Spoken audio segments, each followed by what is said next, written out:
I should be asleep like 4 hours now, but I have to tell you about my master's degree. So I applied 3 times, one right after the graduation from my bachelor's degree, which was in linguistics. So 3 master programs in game development, and 2 of them were called game development, and one was specifically game design. So I might just share my experience with applying to each of them. You can just know what kind of hell I went through. This portfolio was a part of the application to 2 of these master's programs, and 2 out of 3 got accepted. Try number 1. This program was just game development, and there were 2 ways how you could apply to it. You either could take exams either in programming or journalism. I didn't learn programming, so I had to apply. I didn't learn journalism either, so I had to apply either way. There were 3 things on this exam. It was like real-time essay writing, so you don't know what you're gonna write about, but the requirement was 2 pages of written by hand essay, and it was a while ago, but it wasn't like last century, right? Second was interview exam, where you had questions asked and you had to answer them, and the third one was actually presenting your portfolio. So for the essay we had 2 pages written in English, and it was like a big room, and I came and then sat down with a bunch of strangers, and they gave everyone one topic, which I don't even remember what it was, and they had to show us random topic on the screen, and we had to write 2 pages of essay. And I did try beforehand to choose some topics that I would kind of be able to tie to anything. I remember I wrote something about vulnerability, and I spelled the word vulnerability like 1,000 times, but it was okay actually. It was that exam where they give you a list of questions, books and scientific articles a month before you have to take it, and you have to research and learn all the 30 topics about basics of journalism, and on the day of the exam you'll answer only 3 random ones from that list, and luckily all 3 I've got. Actually I remember 12 because I didn't learn all 3 in months. I had other stuff to do besides just grinding for this one single exam that is like 30% of overall score, and each question was 3 to 5 pages long. You have to have these books and research papers that you read and research. You can't just Google it or include something from like a Harvard lecture you found on YouTube. It has to be specific to this university, like their approved approach, because often it's made by their staff and by their professor, so they know how to check if you actually studied by the list of books and articles that they provided. I'm a linguist from my BA degree, so I never had courses in journalism, so I had to study all July every day to just get this randomized choice of 3 questions only. And the other part was the actual portfolio. They actually included the requirements of what they want to see there on their website. I went through my archive documents preparing for this video, and I actually found out that I had several articles published about my screenplay. On my website I had some articles that I wrote, and I had no memory of this.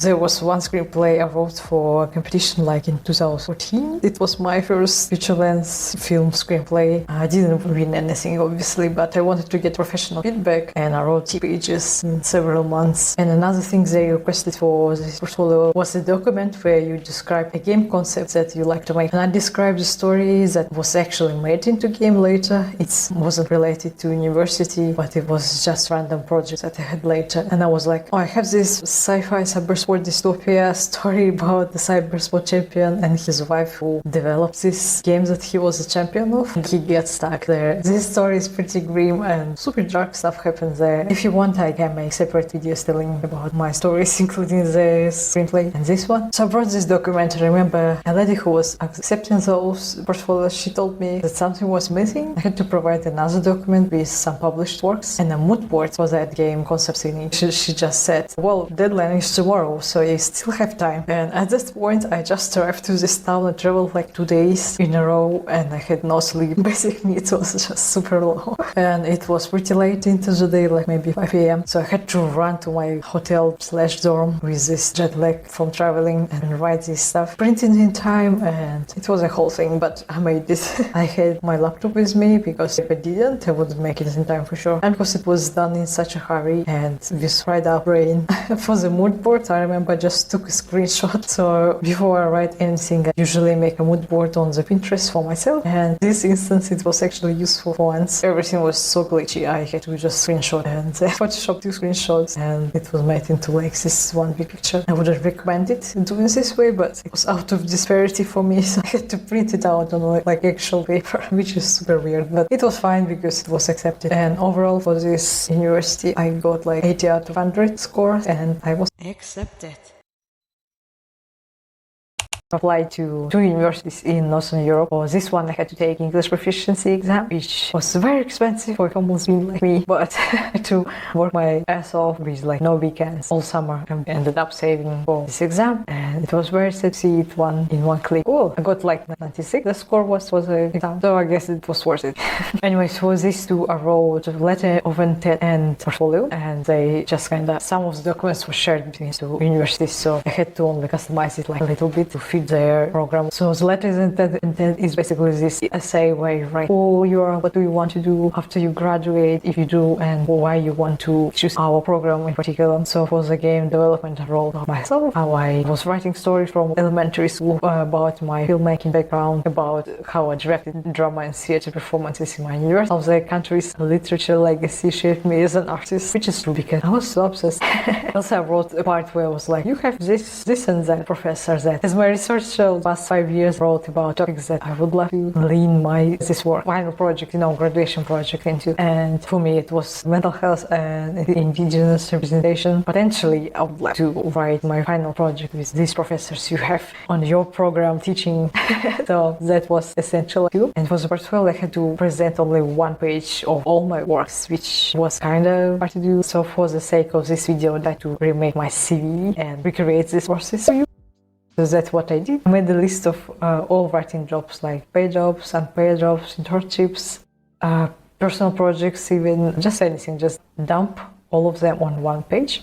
So this way I can sort them. And I wrote for mods, I wrote like the screenplay that I talked about. And for the serious games, I wrote this task. In my case, it was in medical field, where this company who was making prosthetics for children in particular, they had a challenge in adaptation period because children are scared of limb prosthetics. Like, it's a fact. And there is a significant scientific group and data that shows this period of time, it's like adaptation period, and it's crucial to do some work. So instead of just dragging kids every week to company headquarters and show like, oh, it's actually not scary. They had another approach where they would send these physical letters to the family, and this letter was written from point of view of the character who was explaining how to deal with this digital motion. And now when everything is dumped on this page, we can sort it and see that some of types of the works are the same, and we choose the best ones. Sometimes we think that some works are our best, when in reality it might not be the case. So the way to go is to show the variety of your works. I included a screenplay, 2 mobile games. I didn't include modding and drama writing and some other stuff, but I included the most recent works I did at the time, and they all vary in genres, in technical genres and in literary genres. And I made 4 columns, and first one was name of the project and its details, like technical genre, literal genre, and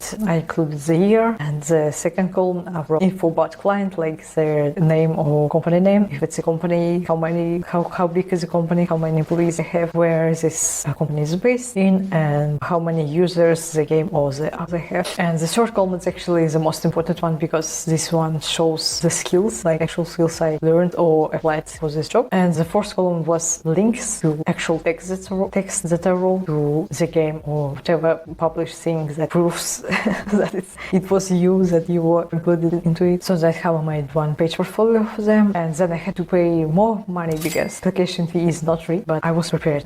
This time it was better. So last moment I remember that universities also provide scholarships sometimes. So it wasn't from the government, it was from the universities. And the last day I remember I was like, oh yeah, and I just applied a very short version of the letter of intent basically, so I didn't really did anything special for it. Anyways, a couple weeks later I got a letter and I was like, it's kind of early. And yeah, it was one of the universities that was like, oh, you don't have programming degree, or you don't have programming courses in your previous degree. And I was like, that's so random, why are you asking this? But turned out that for this year, or maybe previous to, I can't know, was it like my mistakes that I didn't see on the previous year admissions page that you have to have degree or experience in programming, whatever. They just didn't even consider my documents, so yeah. It was the third university that was in game design, so it wasn't game development. The third university that had the same requirements plus game design document, which I didn't really have at the time because I only made narrative design part of the game design document. So I didn't make like a game from scratch. So I didn't really had experience making the entire document, which for this I had to research and suffer a lot trying to figure it out. So hopefully next week I will show you like the actual game design documents that I ended up making for my like upcoming games that I thought I would make as a thesis for my degree for this program. Next week I will show you like the entire document and give a template, because today I do need the template quite often. Instead of making like a template, I just reuse and I just change it up, and it's not always the most efficient way. So I'll make a video about it and record the process how I made this template, and I will share the template with you. So subscribe.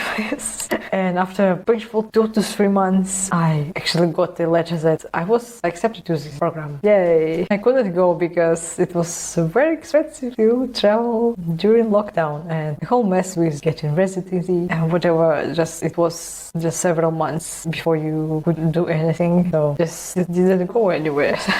I guess this video is like the only useful thing that we get from all this process. If you're thinking to apply to game dev, masters or not masters, let me know which ones, which universities or which programs or which branches of the game dev you're interested. If you have any questions, you can ask me in the comments, and watch a video about the most common mistakes for writing a game.